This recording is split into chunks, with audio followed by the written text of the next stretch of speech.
Stop using these ugly wooden homemade ramps for your beautiful cars in your beautiful garages. They deserve better. In this video, I'm going to tell you why I'm ditching these wooden ramps and using these new two-piece plastic ramps from Megan Racing. Keep watching.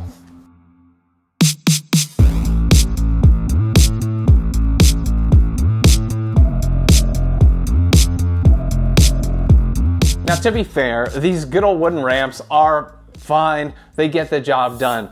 But, you know, there are better ramps that will look better, at least in the environment that I'm using them in. And I'm going to tell you why the wooden ramps aren't so great besides looks, and why these two-piece ramps are a lot better of a choice.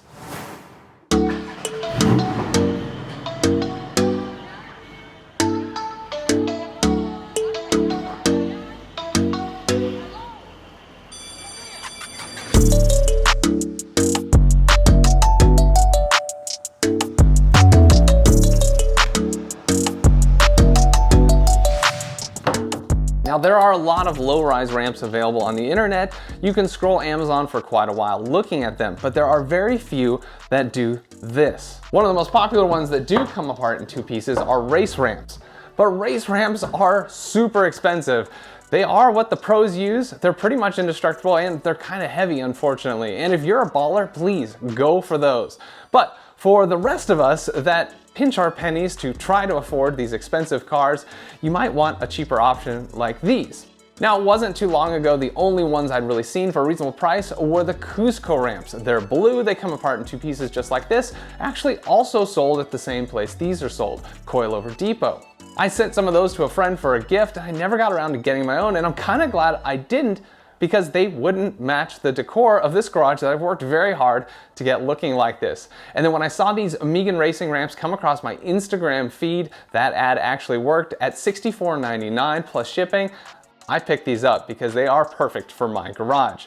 So when you can separate the sloped part from the part that the wheels are resting on, that is a game changer and allows you to do so much more, like get your jack under that jack point, or in the case of the Porsche, be able to actually get the quick jacks under the Porsche after I've rolled up on the ramps. The approach angle on these is shallow enough that even my lowered cars can get up on them without scraping, and then once they're resting on the ramps, you're gonna have an extra 2.5 inches of lift to get under those jack points or do whatever you need to do with the car. So what's wrong with just using your homemade wooden ramps?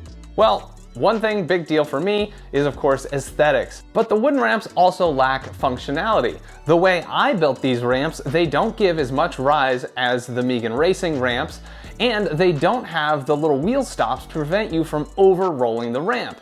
And that I have experienced with my wooden ones, and when you do that, sometimes it can cause the wooden ramp to flip up and get caught under the fender and possibly damage the car, and it's no fun because then you're in a weird situation. You can't really move the car without causing further damage. Of course, you have the option of building these ramps longer and taller, but of course they're just gonna get in the way more, they're gonna be much heavier, and you're gonna wanna add some sort of stop at the end. Another thing is that these wooden ramps start looking bad over time. This one's obviously stained with oil, it's starting to splinter and chip up.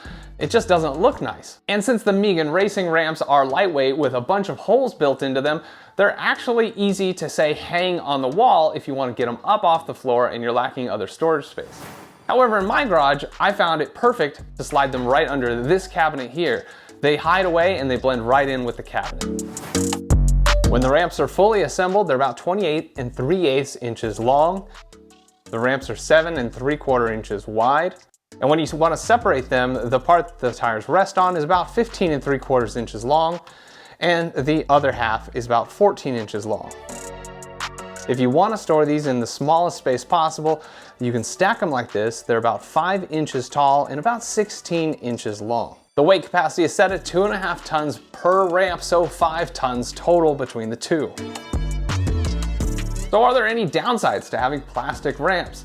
Well, not really. The two-piece design did separate slightly sometimes when I'd roll off of them, but I can't think of many reasons why you would roll off your ramps and then immediately roll right back onto them. Just keep it in mind. You know, it would be nice if they included some way to attach them, you know, like a couple of special bolts or clamps, in the case that you don't want them to come apart in two pieces. But honestly, most of the time, you're not gonna want that. You're gonna want that two-piece design, so I'm not really worried about that feature. The bottom of the ramps have these nice rubber feet for grip, but on my Swiss Trax flooring, they did slide a little bit as I approached the ramps. If you have a smooth concrete or epoxy floor that's clean and dust-free, I think they would stick pretty good. Also, with my Swiss Trax floors and all of these slots in there, the rubber feet got kind of squished into those slots and deformed a bit. I was able to reshape them, but they were never quite the same. I'm not really worried about it though. So where can you get these? Well, these Megan racing ramps, as well as those blue Cusco ramps, are available through Coil Over Depot. That's the ad I clicked on with my Instagram. I ordered from them. It was $64.99 plus shipping, and they came relatively fast. They also came with a bunch of stickers and a keychain, if that's your thing. So if you think you want to get a set of these two-piece black Megan racing ramps, be sure to visit Coil Over Depot. Maybe you want those blue Cusco ones. They're only $20 more and they're available as well. I'll have links to both products down in the description.